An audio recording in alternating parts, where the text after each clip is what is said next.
Okay. And the question I had was, how do I start my backswing? And what does the takeaway look like? Well, again, if we look at the human body and the golf club, it's very much the same relationship as a crane and a wrecking ball.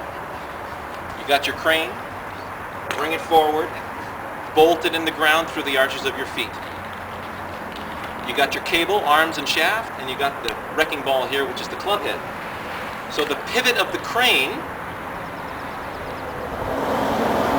moves the wrecking ball. So as I go back, you'll notice the club face right now looks shut or closed. Not to worry. As soon as my right arm starts to fold, notice as my right arm starts to fold, the right palm starts to rotate up. Look at the club face now. There's my toe up position that you see in the textbooks and stuff like that. Pay no mind to this. As long as your arm folds, then your wrists are going to start to hinge. The wrists are going to hinge right there on those anatomical snuff boxes. So you notice right now, that plane looks pretty good, doesn't it?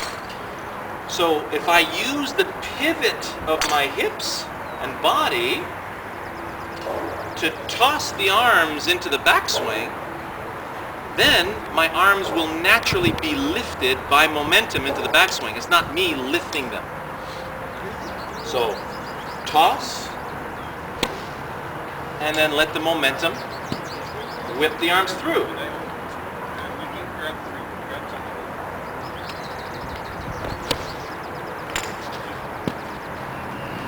Bolted, behind.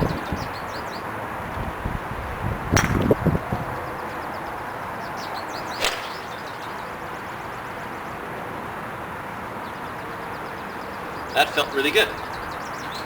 So the crane operator inside the cab of this crane, the goal is to use the crane to create momentum in the wrecking ball, not to take the crane and beat the crane against the wall. So I'm using the weight of my arms and the weight of the club to hammer, if you will, through that golf ball, or to crash through the golf ball. So what really starts my swing, if you look at my back and through motion here, this is how I imagine myself at address. I'm already in motion. So what I'm going to do is I'm going to catch the next swing mentally. So right now I can see my club moving back and through, back and through.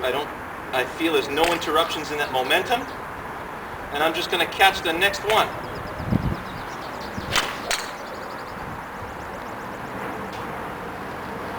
So that it doesn't feel like I'm frozen at address.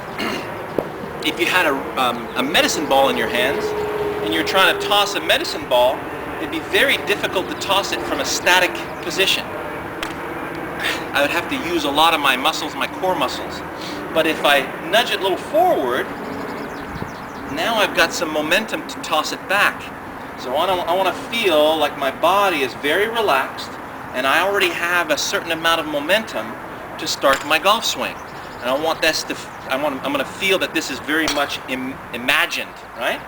So then all I got to do, you'll see how there's always a little nudge of my hips forward, and that would look like my knee is moving forward. Well, the knees are attached to the hips, so I'm just going to nudge the hips forward. Then I'm going to use that momentum to toss the arms into the backswing. Because the club head is attached to my arms, the arms are attached to the shoulders, the arms will naturally be lifted into the backswing. It's not me lifting them. And then everything will fall through. Okay? So enjoy that one. Have any questions? Let me know.